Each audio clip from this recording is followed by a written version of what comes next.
22년 12월 파월은 완전하게 선언을 하게 되는데 이 어벤져스의 명대사인데 Under any circumstance라고 얘기를 하면서 자기네들의 그 2%의 물가 목표는 절대 손을 대지 않겠다. 계속해서 추구할 것이다 라고 하면서 전부 묵살했다고 보시면 되겠습니다. 마치 2%적으로 안정적인 그런 물가랑 굉장히 낮은 실업률과 미국의 최대의 성장률이 양립할 수 있는 것처럼 설명이 되는 것은 그것은 어떻게 보면 정답이 아닐 수도 있고 실제 그렇게 되는 세상은 안 올 수 있다는 것을 말씀드리고 싶어서예요. 그래서 결국은 뭐냐면은 2%의 물가 추진을 과도하게 추진하면 추진할수록요 성장의 동력은 더 낮아지고 실업률은 치솟는 그런 과정으로 갈 수가 있습니다.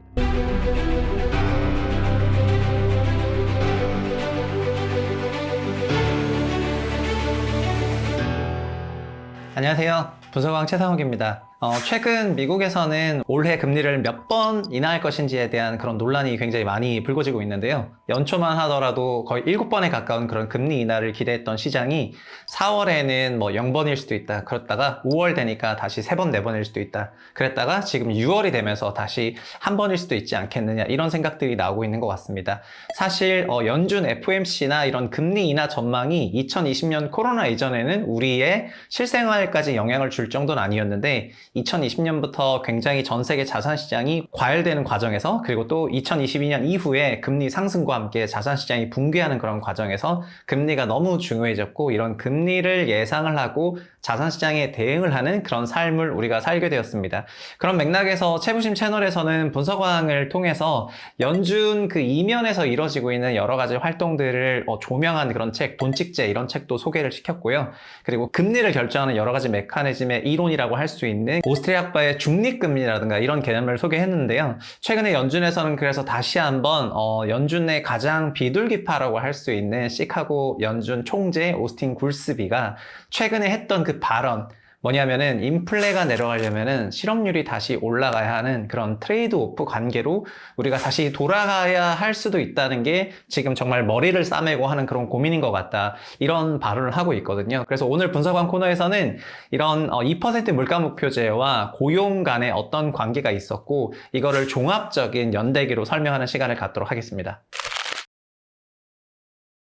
먼저 현재 전 세계 각국 중앙은행들은 물가 목표제라는 것을 도입하고 있습니다. 이 물가 목표제는 1990년 뉴질랜드 중앙은행이 전 세계 최초로 도입을 했고요.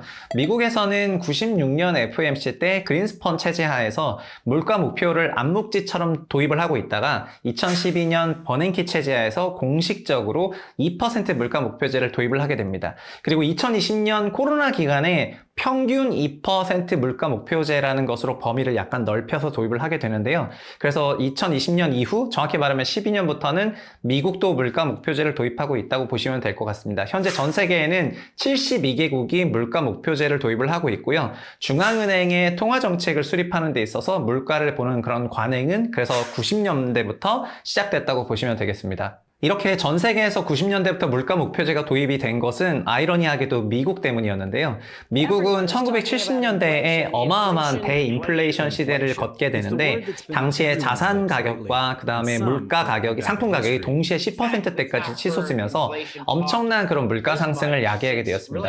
그 종전에는 그 정도의 물가가 올라가는 거를 그렇게 나쁘다고 생각하는 인식이 아주 강하진 않았는데요. 왜냐하면 1927년에 대공황이 있었고 그런 경기 침체 가 있었기 때문에 많은 경제학자들은 인플레이션은 근본적으로 이로운 것이다. 이런 관점을 가지고 물가를 바라봤던 것 같습니다. 그래서 70년대를 관통하는 물가에 대한 전반적인 해석은 높은 게 그렇게 나쁠 수가 있겠냐? 이런 생각이 있었던 건데 그런데 폴 볼커가 79년에 들어오고 그리고 87년에 은퇴하는 과정에서 폴 볼커의 20% 금리와 함께 자산시장이 붕괴를 하고 그리고 82년부터는 안타깝지만 미국의 저축은행 대부 사태가 엄청나게 발생이 되면서 80년대 미국은 소위 대불황을 경험을 하게 됩니다. 그래서 그때부터 많은 경제학자들은 물가가 적당한 수준에서 높은 거는 괜찮은데 이렇게 과도하게 높은 것은 상당한 문제가 있다라는 생각을 가지게 되면서 이런 물가가 너무 올라가지 않도록 초장부터 개입을 해서 그 상한선을 관리했으면 좋겠다라는 그런 생각을 갖게 되고요. 그리고 이런 생각을 이론화했던 유명한 경제학자가 밀턴 프리드만 되겠습니다. 그래서 밀턴 프리드만은 인플레이션은 전부 화폐적 현상이다라는 그런 명언을 남기면서 통화량을 조정하면은 물가를 통제할 수가 있기 때문에 매년 연간 통화량의 적정한 퍼센티지의 증가로 물가를 꾸준하게 관리할 수 있다는 그의 이론을 설파하게 되고요. 세계 학계라든가 여러 정부나 산업계에서는 그때의 물가를 관리할 만한 여러 가지 이론이 필요하다고 생각했기 때문에 그의 이론을 어느 정도 준용을 해서 준칙으로 활용을 하게 됩니다. 그런데 1980년대 전 세계는 금융화가 되게 되면서 통화량 변화 속도가 굉장히 가팔라지게 되고요. 그리고 환율도 자유화되는 그런 과정을 겪게 되면서 외국으로부터 들어오는 돈도 시장에 영향을 주었기 때문에 통화량과 물가 간의 상관관계가 굉장히 희석이 되는 그런 시대를 맞이하게 됩니다. 그래서 이렇게 통화량만으로는 물가를 똑바로 통제할 수가 없다는 그런 생각을 하게 되면서 새로운 이론이 필요해졌었는데요. 그때 각국 중앙은행과 전 세계의 어떤 해법을 제시한 것이 뉴질랜드 중앙은행 되겠습니다. 그래서 뉴질랜드 중앙은행은 아예 우리가 어떤 특정 2% 물가 목표를 가지고 물가 관리를 하면서 통화 관리를 하게 되는 것이 오히려 더 좋을 수도 있다는 그런 생각을 갖게 되고, 이 생각을 90년대 옐런을 통해서 미국 연준에도 전파를 하게 되고, 옐런이 이것을 그린스펀에게 96년 FOMC 등을 통해 가지고 간접적으로 영향을 미치고, 그래서 96년 연준에서부터 어느 정도 물가 목표제가 통용이 되다가 물가 목표제의 유리함에 대해서 97년에 논문을 썼고, 그리고 99년엔 책까지 냈던 버냉키가 인플레이션 타겟팅이라는 그런 유명한 논문을 베이스로 하면서 미국도 2012년부터는 2% 물가 목표제를 공식적으로 시작을 하게 되었습니다. 그리고 80년대와 90년대, 정확히 말하면 70년대에서부터 80년대까지의 대물가 상승과 대침체를 봤던 유럽 나라들 역시 미국의 상황이 자국에 올 것을 굉장히 염려했기 때문에 그들에게도 이렇게 물가 목표제를 시행해야 되는 필요성이 있었는데요. 특히 당시에 당대 최고 경제학자라고 평가받았던 그 시카고 학파를 대표하는 밀턴 프리드만 같은 경우에는 1970년대에 그런 잘못된 중앙은행의 통화 정책이나 정부의 정책이 시장의 자율성을 해치면서 엄청난 인플레이션으로 나왔기 때문에 사실상 가만히 있어라 라고 하는 작은 정부를 지향하는 그런 자유시장 근본주의적 정책을 지향을 하게 되거든요. 그래서 당시에 유럽은 굉장히 복지국가로서 명성이 높았는데 80년대 밀턴 프리드만의 주장을 받아들이기 시작을 하면서 프랑스 같은 경우는 미테랑, 그리고 영국에는 대처가 그 정책들을 추진하는 데 있어서 국가가 보유하고 있는 기업들을 민영화하고 국가가 보유하고 있는 그런 주택들을 민간에 매도하고 등등 하는 그런 신자유주의의 바람이 80년대 이후 전 세계를 휩싸게 됩니다. 그래서 그때부터는 소위 자유시장 경쟁 체제가 가장 유리한 체제라는 그런 전 세계적인 인식이 자리하게 되고요. 그리고 그런 과정에서 자연스럽게 물가가 너무 높은 것보다는 2%로 안정적으로 잡힌 상황에서 그렇게 유지되는 게 경제적으로는 최적의 상태를 유지할 것이다. 최적의 상태라는 것은 실업률도 가장 낮고, 그리고 상승률도 가장, 물가도 안정적으로 통제될 때 자원 배분이 가장 잘 된다는 것을 의미하기 때문에 이런 것을 경제의 어떤 이데아적인 상태라고 보면서 이거를 추구하는 게 전 세계적으로 나타나게 됐던 것입니다. 연준의 물가 목표를 도입한 버냉키는 97년에 그 유명한 논문인 인플레이션 타겟팅과 관련한 논문을 발표를 하는데요. 99년에는 또 저서도 발간을 하게 됩니다. 그런데 그는 여기서 물가 목표제를 시행하는 것이 경제에 굉장히 좋다라는 그런 취지의 주장을 하게 되는데요. 그 이론적인 배경은 이렇습니다. 그 논문에는 이렇게 나와 있습니다. 물가 안정을 통화정책의 최우선 목표로 설정하는 이유는 낮고 안정적인 인플레이션이 경제의 효율성을 증진하고 이를 통해 장기 경제 성장을 촉진한다는 그런 합의가 경제학자들과 중앙은행 정책 담당자들 사이에 형성되었기 때문이다. 이렇게 나와 있습니다. 그러니까 이런 낮은 인플레이션이 유지가 된다면은 보이지 않는 손에 의해서 자유시장 경쟁 체제가 작동을 하게 되고, 그런 최적의 상태를 유지하는 상황에서의 최적의 자원 배분이 돌아가게 되면서 이것이 결국 최대의 경제 성장을 추구하게 될 것이다 라는 그런 경제학자들과 중앙은행들 간의 합의가 있었다는 것이 이 물가 목표제의 시행 원리가 되는 거거든요.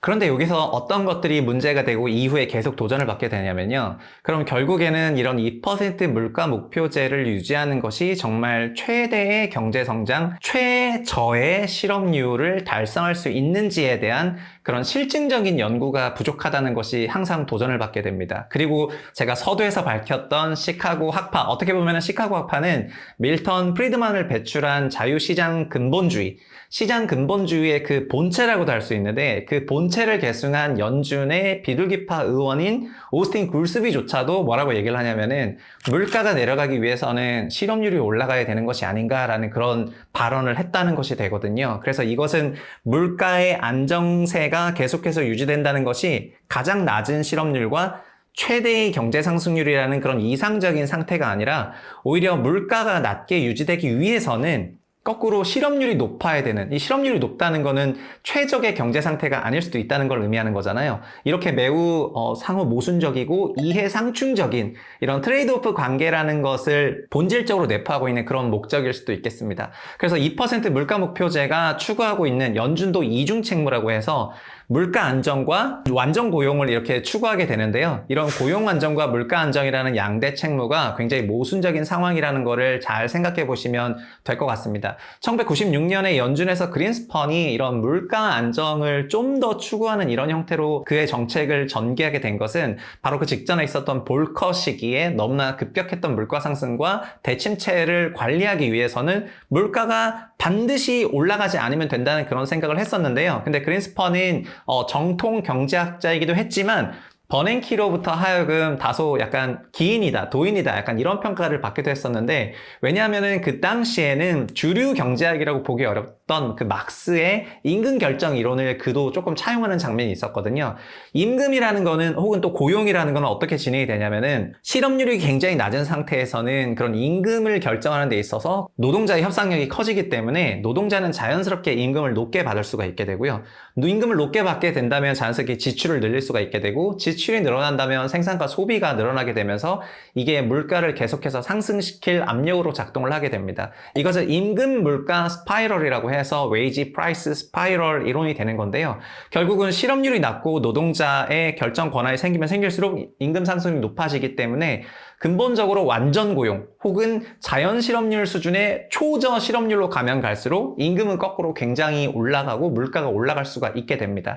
그런데 그린스펀은 그런 상황을 원치 않았었기 때문에 90년대 의회에 나가서 여러 차례 증언하는 그런 과정에서 현재 미국의 노동자들이 자연스럽게 퇴직이나 이직을 할 수 있는 그런 상황이 아니었다는 점이 임금 상승률을 높이지 않은 요인으로 작동을 했고 그것이 미국의 90년대 물가 안정에 굉장히 기여했다라는 그런 생각을 하게 되는 것이거든요.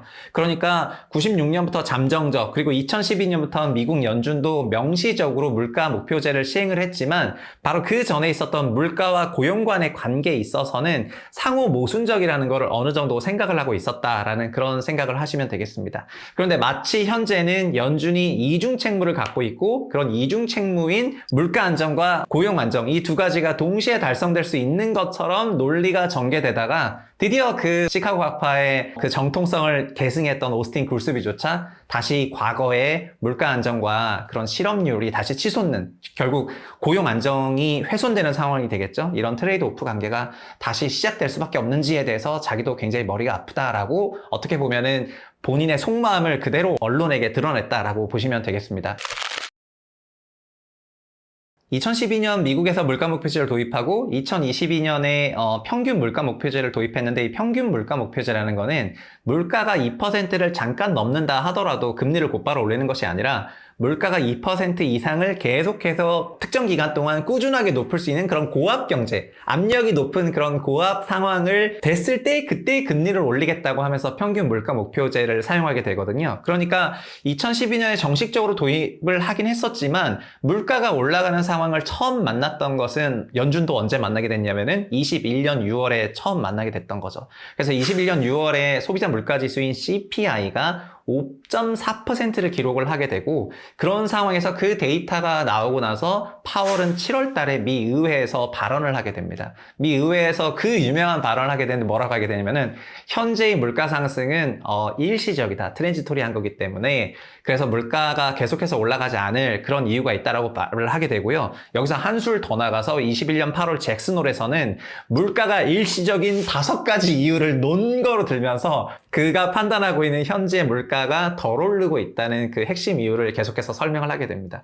여기서 그 5가지 이유는 이후에도 굉장히 화두가 되긴 하는데요. 왜냐면 그 당시에 올라갔던 그런 물가는 CPI가 크게 올라가고 연준이 주목해서 봤던 그런 PCE 물가라는 거는 크게 올라가지 않은 그런 상황이었거든요. 그래서 연준은 CPI보다는 PCE를 또 PCI에서 식료품 가격이랑 에너지 가격을 뺀 근원 PCE를 굉장히 중요하게 보고 있었는데 이런 근원 PC가 아주 높아지지 않은 상황이었기 때문에 물가가 트랜지토리하게 강세인 거지 곧 내려올 거라는 그런 판단을 하게 됩니다. 그러나 그 이후 스토리는 여러분도 다 아시겠지만 PCE 역시 급격하게 강세로 전환되기 시작했고 결국 연준 파월은 자기의 그런 생각을 번복하게 되면서 그래서 마치 그렇게 그 이후부터 나왔던 유명한 발언이 데이터 디펜던트, 데이터 보고 이제 판단하겠다라고 하는 것을 이제 지금까지 끌고 가게 됩니다. 이 과정에서 시장에서는 그런 PC는 뭐 어떤 데이터냐, 그리고 CPI는 어떤 데이터냐 이런 것들에 대한 그런 논의와 공부도 많았고요. 종합적으로 요약하면은 PC와 CPI는 발표 기관이 다르고 성격이 좀 다른데 CPI는 도시 근로자들의 지출에 포커스를 맞추고 있고 그래서 주거비가 좀 높은 비중으로 계산이 되고 그리고 발표 빈도 자체도 많다는 그런 특징을 갖고 있는데요. PC는 정부 지출이라든가 이런 부분을 다 포함하고 있는 그런 데이터이기 때문에 어떻게 보면은 총 지출을 의미하고 있는 부분이어가지고 좀 더 정확하고 객관적인 그런 종합적인 데이터라고 하겠습니다. 그러다 보니까 연준 입장에서는 도시 근로자들의 지출에만 포커싱을 했던 CPI보다는 PC를 좀 더 근원적으로 봤던 거고요. 그래서 PCI에 대한 그런 의존도가 높았다가 그것을 보지 못하게 되면서 그냥 큰 실수를 하고 지금 데이터 디펜던트로 돌아갔다 이렇게 보시면 될 것 같네요. 현재도 연준은 이런 근원 PC를 가장 중요한 물가라고 생각을 하면서 이런 거를 기반으로 물가 안정이 되고 있다, 안 되고 있다 이런 걸 판단하게 되는데요. 그래서 언제부턴가 우리는 이런 PC를 발표할 때마다 이게 종전보다 잘 나왔는지 안 나왔는지 떨어지고 있는지 이런 것들을 보면서 결국 금리가 내려갈 거다라는 그런 생각을 하고 있습니다. 그러나 안타깝게도 경제학에서는 이렇게 PC가 내려갔을 때 경제가 최적의 상태라는 것을 증명하는 실증 논문이 많지가 않습니다. 결국 어떤 근본적인 문제가 있냐면은 낮은 수준의 인플레이션율과 경제의 장기적인 최적의 그런 성과가 서로 연관성이 높다는 것을 실증하는 논문이 많지 않거든요. 그래서 물가 목표제 제도 자체를 비판하는 그런 다른 사이드의 경제학자들이 22년 이후부터 굉장히 증가할 수밖에 없었겠죠. 그래서 실제 22년 이후부터는 물가 목표제에 대한 그런 비판도 굉장히 많았었는데 물가 목표제 2% 그 자체를 비판하면서 2%가 아니라 만약에 근원 PC를 본다면 2에서 3.5%를 봐야 된다라고 비판하는 쪽도 있었고요. 소위 어떤 선이 아니라 범위로 봐야 된다 이런 생각을 하는 쪽도 있었고요. 그리고 근본적으로 물가 목표제는 90년대 이후의 작품이고 미국 기준으로는 12년 이후니까 아직 얼마 안 됐잖아요. 그래서 미국에서 10 몇 년밖에 되지 않은 그런 물가 목표제를 근본적으로 유지할 필요가 있느냐라고 하면서 이것을 다시 손을 대야 한다는 그런 얘기들이 22년에 굉장히 나왔었습니다. 그러나 22년 12월 파월은 완전하게 선언을 하게 되는데 그 어떤 상황에서도 마치 어벤져스의 명대사인데 under any circumstance라고 얘기를 하면서 자기네들의 그 2% 물가 목표는 절대 손을 대지 않겠다. 왜냐하면 게임이 진행되고 있는데 2%라는 기준을 다뤄버리면 중앙은행의 신뢰가 떨어지기 때문에 나는 이것을 계속해서 추구할 것이다 라고 하면서 물가 목표제의 어떤 변화를 요구했던 당시의 소리들을 전부 묵살했다고 보시면 되겠습니다. 그리하여 현재 2% 물가 목표제는 미국 중앙은행에 거의 건들 수 없는 신성시된 그런 제도라고 보시면 될 것 같고요. 그리고 이거는 정확히 말하면 파월이 이런 얘기를 했지만 애초에 이런 물가 목표제가 과거로부터 도입됐던 배경을 보면 결국 미국인들은 1970년대를 아름답게 생각하고 있지 못하거든요. 70년대에 엄청난 그런 대인플레이션과 높은 실업률이 있었기 때문에 준 스태그플레이션 상태라고 생각을 하고 그거를 처리하는 과정에서 금리가 너무 높아지고 장기 침체가 있었고 이런 과정들을 미국인이 다 겪었었는데 그거를 용인하면서 물가 목표제를 2%가 아니라 3%라고 올리겠다고 등등 한다는 것은 미국의 많은 나이가 많은 그런 유권자들이나 아니면 미국 국민들의 하여금 상당한 거부감을 불러일으킬 수 있는 그런 변화가 될 것이기 때문에 그 어떤 중앙은행장도 지금 이런 2% 물가 목표제를 손쉽게 없애겠다 그런 말을 할 수가 없고요. 오히려 그린스펀, 버냉키, 옐런, 파월로 오는 그런 과정에서 물가 목표제와 물가 관리의 그런 방침은 더 견고해졌다. 이렇게 보시면 될 것 같습니다. 그래서 물가 목표제의 기원을 찾아보시면은 결국은 시카고 학파로 대표되는 밀턴 프리드만과 통화주의, 그리고 이런 자유시장 근본주의, 그리고 자유시장 근본주의는 어떻게 보면은 1920년대 말에 대공황을 케어하는 그 푸는 관점에서 적극적인 개입주의라고 할 수 있는 케인지안 경제학파가 득세하는 그런 과정에서 그 안티테제로서 등장을 했고, 그래서 통화주의 경제학자들은 정부의 과도한 개입이 시장에 보이지 않는 그런 손을 왜곡시켜서 가격의 왜곡을 갖고 오기 때문에 최소한의 정부가 있으면 된다고 생각하면서 굉장히 많은 것들을 민영화하게 되는 그런 이론적인 단초를 제공을 했거든요. 그래서 여기서부터 파생이 됐고, 그들이 주장을 했던 것은 결국은 물가가 안정적이라면 최적의 경제 상태가 된다는 거였는데, 지금은 어떻게 보면 적자라고 할 수 있는 오스틴 글스비가 물가 안정을 위해서는 실업률이 높아져야 된다는 거를 인정하는 듯한 그런 반언을 했다는 거는 우리한테도 어떤 시사점이 있냐면요, 지금 시장에서는 마치 물가 안정이랑 경기 침체가 없을 수도 있다는 그런 생각을 꾸준히 하고 있는 것 같습니다. 그래서 작년이나 재작년 같은 경우에는 경기가 연착륙이 아니라 경착륙이 될 수 있다, 그런 생각들을 많이 했었는데요. 여기서의 경착륙이라는 거는 실업률이 치솟고 성장률이 감축되는 그런 과정에 있거든요.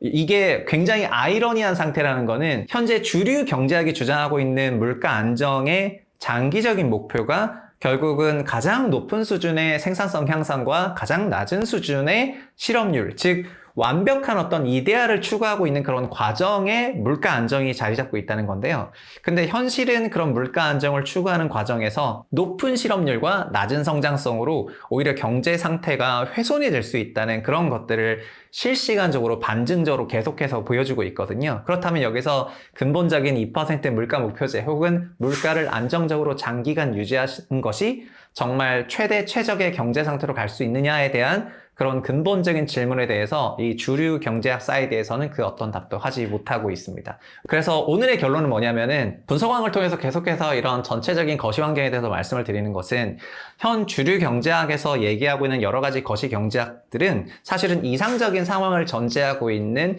그런 시험관 속, 실험실 속의 경제적인 상태인 것이 굉장히 많거든요. 그리고 현실은 그렇지 않은 경우가 굉장히 많습니다. 그렇기 때문에 경제학은 근본적으로 사회과학의 한 분야로서 어떤 자연과학처럼 정답이 있는 것이 아니라 그때그때의 상황 따라서 달라지기 때문에 충분히 어떻게 보면 유동적이고, 그리고 열려있는 그런 사고를 해야 되는데, 과거에 어떤 경제학이 처음 도태되는 과정에서 경제학은 자연과학을 추구했고, 연역적이면서 보편적인 어떤 하나의 답이 있다는 그런 생각하에 현 주류 경제학 메타가 성장을 했기 때문에 이런 것들이 현재 실증적으로 반론이 나오는 그런 여러 가지 상황에서 제대로 대체하지 못하는 것들이 충분히 나오고 있거든요. 그럼에도 불구하고 주류 경제학이 메신저나 혹은 미디어를 지배하고 있고, 그런 생각들이 일반 소비자 전체한테 가고 있기 때문에 마치 2%적으로 안정적인 그런 물가랑 굉장히 낮은 실업률과 미국의 최대의 성장률이 양립할 수 있는 것처럼 설명이 되는 것은, 그것은 어떻게 보면 정답이 아닐 수도 있고 실제 그렇게 되는 세상은 안 올 수 있다는 것을